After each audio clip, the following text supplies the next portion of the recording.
Hey guys, welcome back to an interesting video on Wild Rift. So today we're back with a Vayne supplementary guide, and today we're going to be talking about TRIFORCE on Vayne.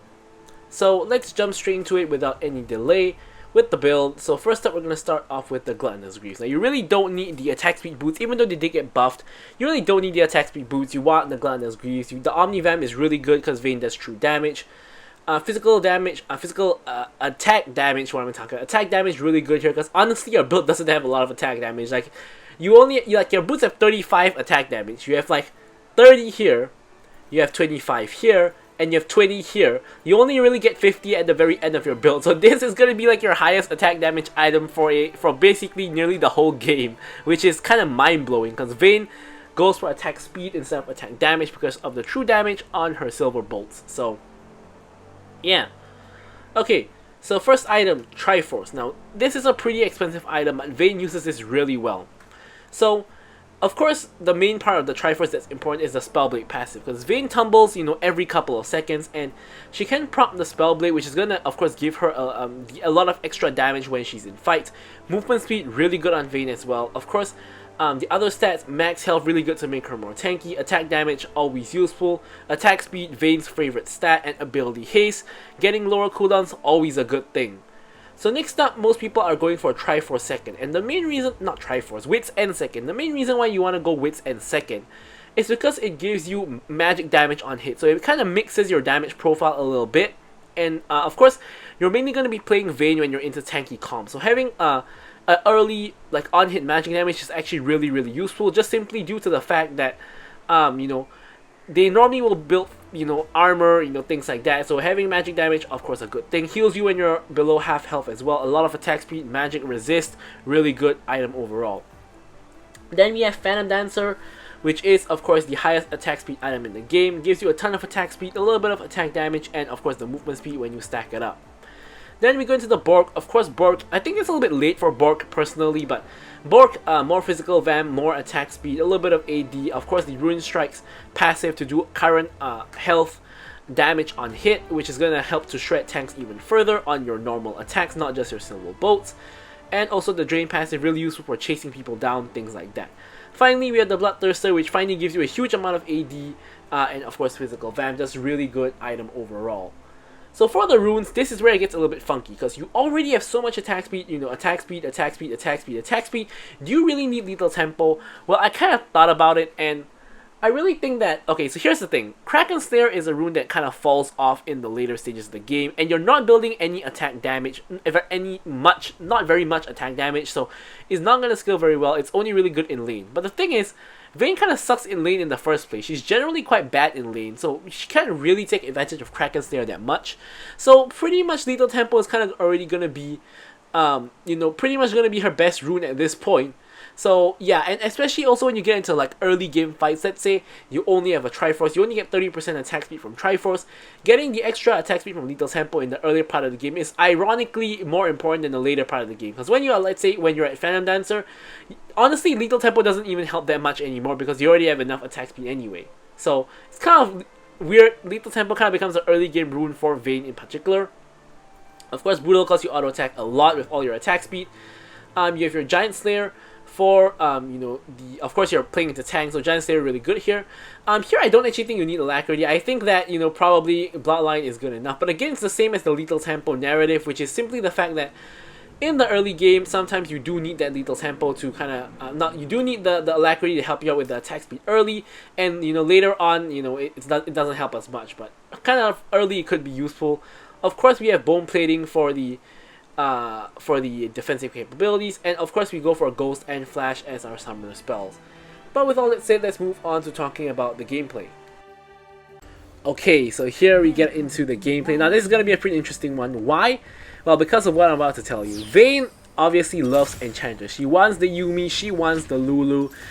She even, wants a Janna or someone who can protect her. She doesn't generally want an engager, but here you can see we have a little bit of anti-synergy because we have a Leona. And you don't necessarily want an engager. You generally don't really like playing with your Alistars or your Leonas and things like that. Of course, any ADC can play with any support. Like Samira, likes engagers, but she can play with a Lulu. You know, any ADC can play with any support. It's just what your preference is, and Vayne's preference is definitely the enchanters. So here we're playing against Ezreal, Blitzcrank, and we have a Leona as mentioned.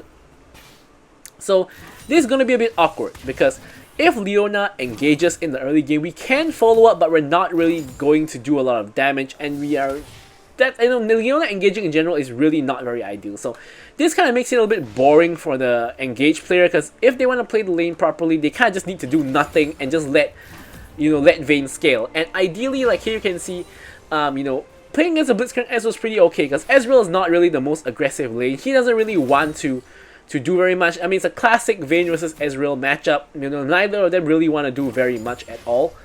I mean, arguably Ezreal, with the new Kraken Slayer Ezreal, arguably he does want to do a lot in the early game, but this guy is clearly not doing that. He's just happy to farm his minions, and we're actually slow building a wave into him, which is kind of funny because you would never think Vayne will slow build a wave, but that's exactly what we're doing, because he's not really doing anything to the wave. He's just letting us control the wave completely.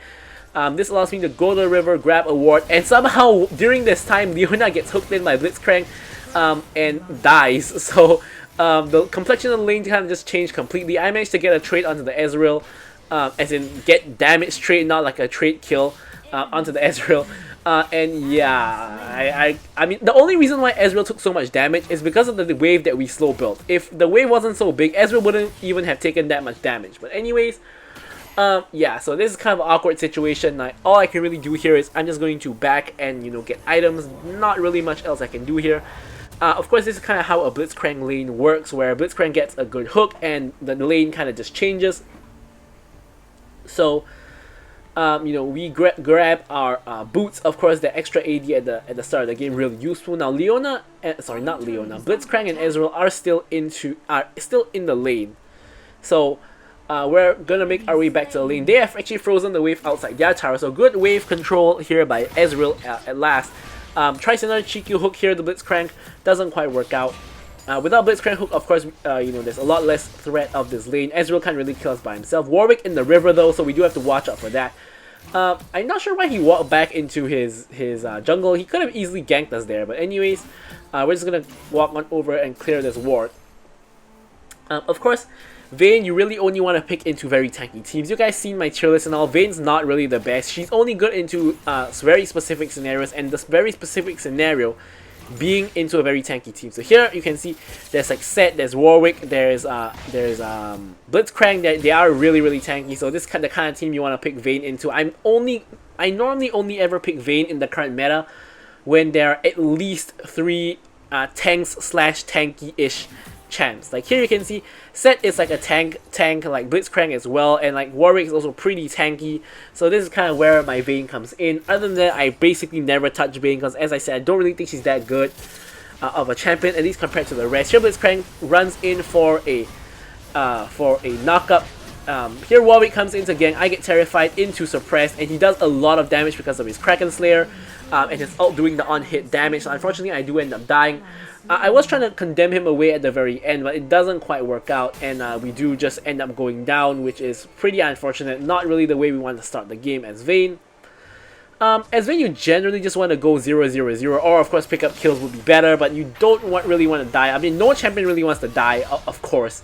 Here we get some shenanigans where Echo tries to dive the Sivir under tower, the 1 HP Sivir.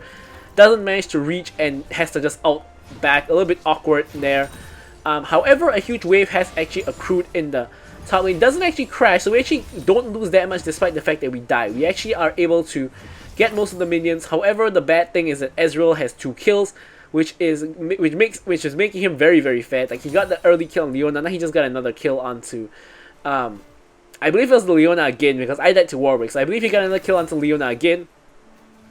And yeah, he's pretty fat at the moment, at least compared to me. So here I'm slow building a wave again. Of course, this is to generally make it harder for him to fight.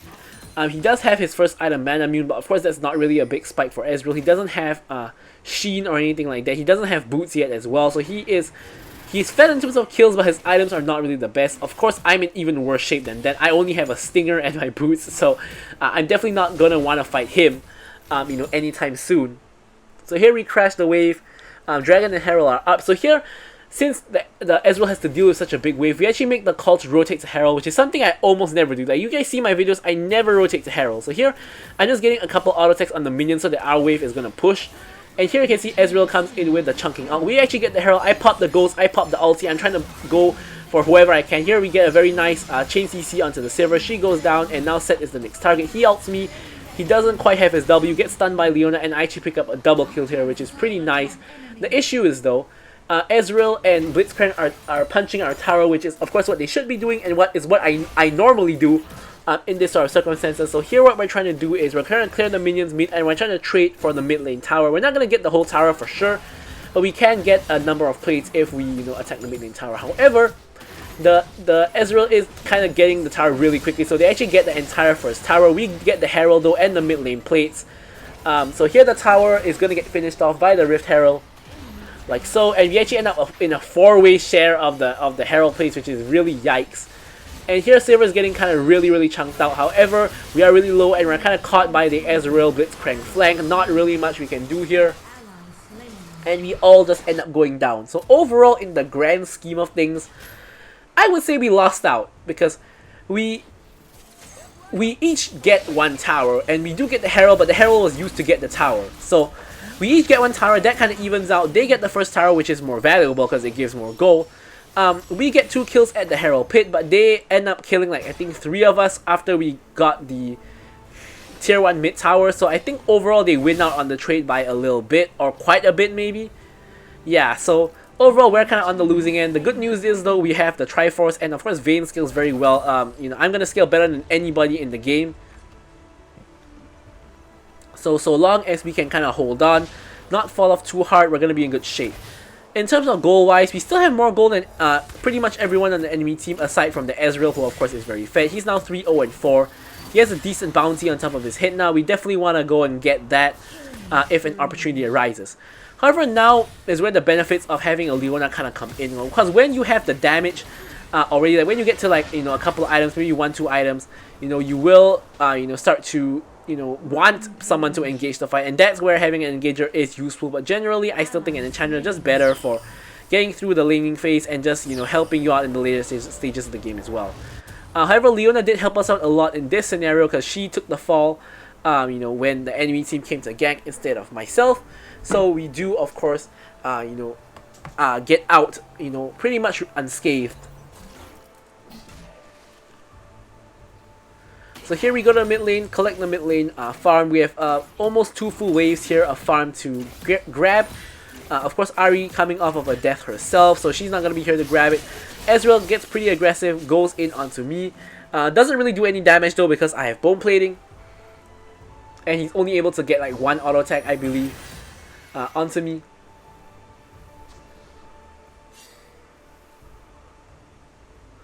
So here we can see a fight breaking out at the bot lane. I'm going to the top lane to try to grab some minions. I'm waiting for Ezreal and Blitzcrank to kind of push in so that I can grab the minions. I'm just waiting here in the bush.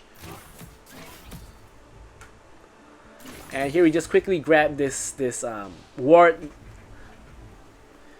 Being sure to not stay too close to the wall in case Blitzcrank tries to hook over the wall. Leona just shadowing in the bush, making sure nothing happens to us while we farm up the minions. And now the enemy bot lane is on the rotation to mid, and a fight breaks out where Echo gets a kill onto Sivir, ults back out, and is able to grab a pick. Really good, of course, for my team. Looking at the score on the map so far, Nasus is actually really fed. He has 7 kills and he's getting real tanky. He's building tank. Echo is doing decent, so is Warwick. Sivir and Ahri honestly both decent as well. The most fed person in the game is the Ezreal 3-0-5. Speaking of which, he gets caught by Leona and I pop basically everything. I ghost, I flash, I ult. I push him back towards my team. I get the 500 gold shutdown onto Blitzcrank next. Full stack lethal tempo, blasting away, grabbing the kill under the tower, picking up the double. And here Sivir shows up to the party. I'm just blasting her next. We have still the full stack lethal tempo, so she shouldn't want to mess with us. Here she tries again, and honestly if she didn't have spell shield, I actually kill her there. And if Leona didn't have locket, she actually kills me there. So I guess we both got out with our lives when we probably both should have died, at this particular juncture in the match.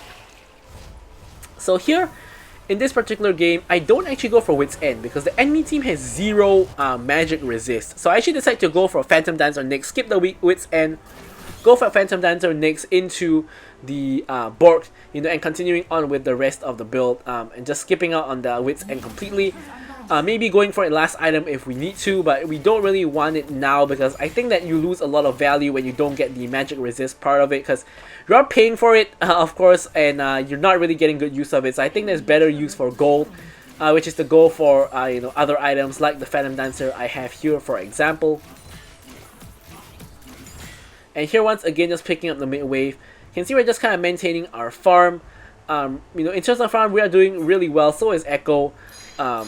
And here Set, I don't know if we find Set or Set finds us, but here we are actually going down to gank him, and we end up running into him in the jungle instead. Here we just change CC him. He manages to get the ult off right before he dies. And here she puts me really low.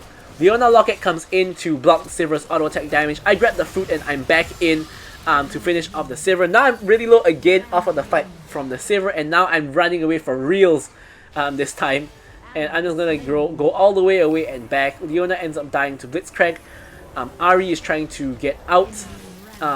So is Nasus.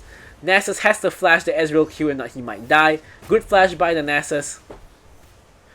And Ahri and Nasus are both able to escape. Dragon is up. I come off of the recall. I grab the blue buff and I'm going straight to the dragon. I spot Warwick doing the dragon. I'm going to focus the Warwick because obviously Warwick has smite. No point focusing the dragon. He actually smites it, so if I actually switch my targeting to dragon, I might have been able to steal. But not too important. I'd rather get the Warwick instead. I grab the kill onto Warwick. I believe it's a shutdown. Yeah, I believe it's a shutdown. It is a shutdown, so yeah, a lot of gold into my pocket. I'd rather get the kill, let them take the Ocean Dragon. Yeah, so we do grab the kill, and we are getting a little bit more fed. Next up, we're going to go for this tower, which does have a bounty, because my team is really, you know, a decent amount behind. We grab the bounty, and we're going to just grab the minions as well. Obviously, there's no one rotating, because we can see everyone on the vision. 2 people mid and 2 people bot who just went out of vision. So here I'm trying to make a rotation mid to help out my team, but unfortunately Leona dies before I can make it there. And the fight is still going on. I pop the ghost, I pop the ulti, and now I'm ready to start blasting. I'm blasting the Blitzcrank, who is the first target. He's really low, I finish him off, and now I'm in a 1v1 against the fed Ezreal. I make sure to dodge his Q, and I actually barely finish him off. As you guys can see there, if I got hit by his Q, I would have died right there. So it's really crucial that I dodged the Q there. And also it kind of helps that he doesn't have Triforce, but instead he has Divine Thunderer, which of course is really good against tanks like the Nasus and the Leona on my team. So it's not really a wrong itemization, but the itemization is more geared towards shredding tanks. It doesn't really help too much against me, whereas in this case I have a Triforce, which does help out against him quite well. So here we are able to pick up the Baron. Well, of course Warwick can't really even enter. He actually tries to go in after we get the objective, which is kind of funny. I'm actually just going a straight up recall, complete the Borg, and here unfortunately Nasus ends up going down, and they're now chasing Leona. However, you can see Ahri is coming back, gets the charm onto Warwick. Warwick goes down. Sivir is now the next target. She has to run for the hills, and Ahri is now kind of semi in trouble. I'm now making my way from the base to the fight if it continues, but it doesn't look like that's going to be the case.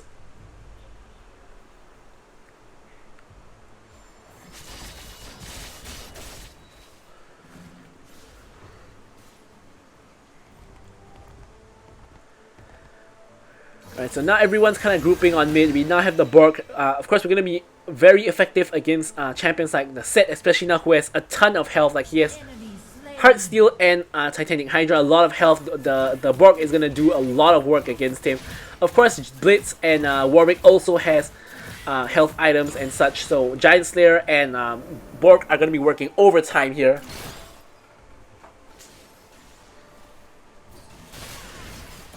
Now here somehow I get hooked by the Warwick. I say somehow by the Blitzcrank, sorry, because Leona actually was in front of me, but she ended up you know, just engaging. So here you can see we're just in the backline, just free firing, and we actually get one shot by the Set W, the true damage. My health bar just disappeared right there. Yeah, super duper surprising. But the QSS that we bought comes in very handy to cleanse the Warwick ultimate. Which allows us to actually DPS and you know, kill off multiple members before we eventually go down, you know, to that huge Set W. Honestly, that was my mistake for walking into W and into the true damage part of the W, no less. So yeah, that was kind of on me. I did end up dying, and yeah, I'm just watching my teammates do stuff while I'm in gray screen.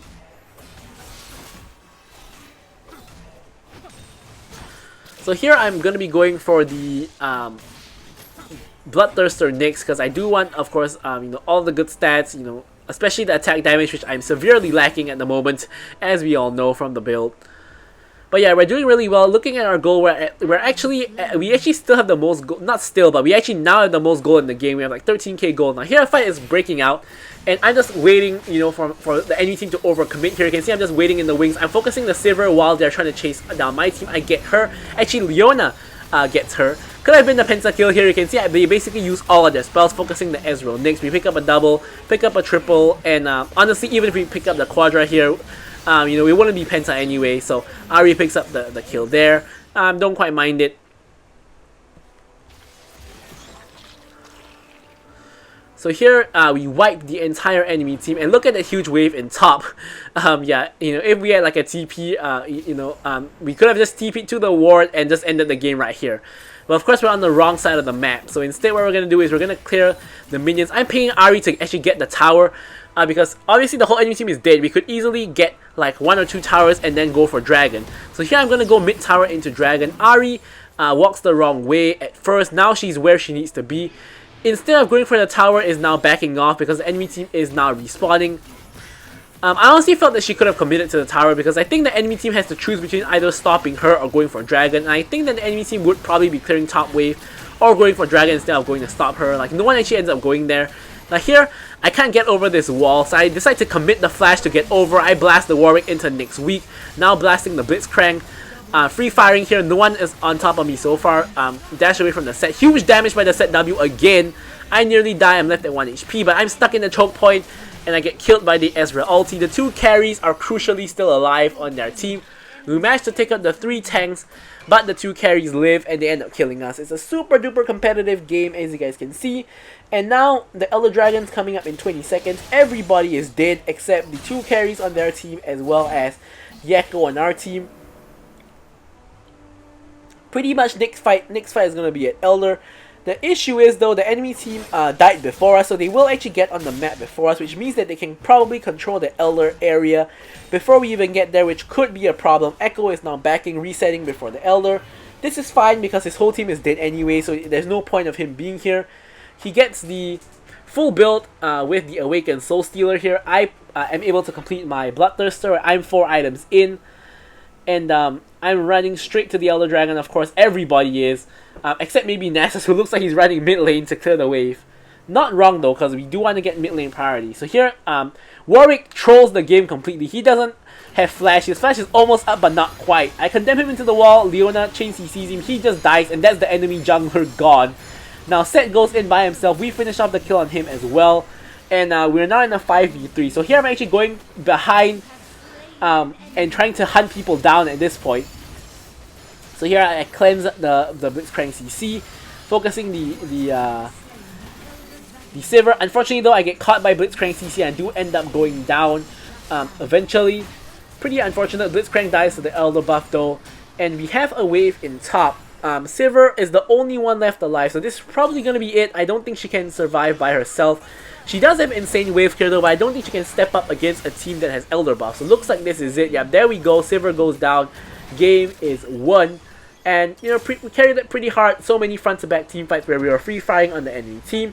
But I'm going to leave you guys with the stats as usual. Thank you guys so much for watching the video, and goodbye.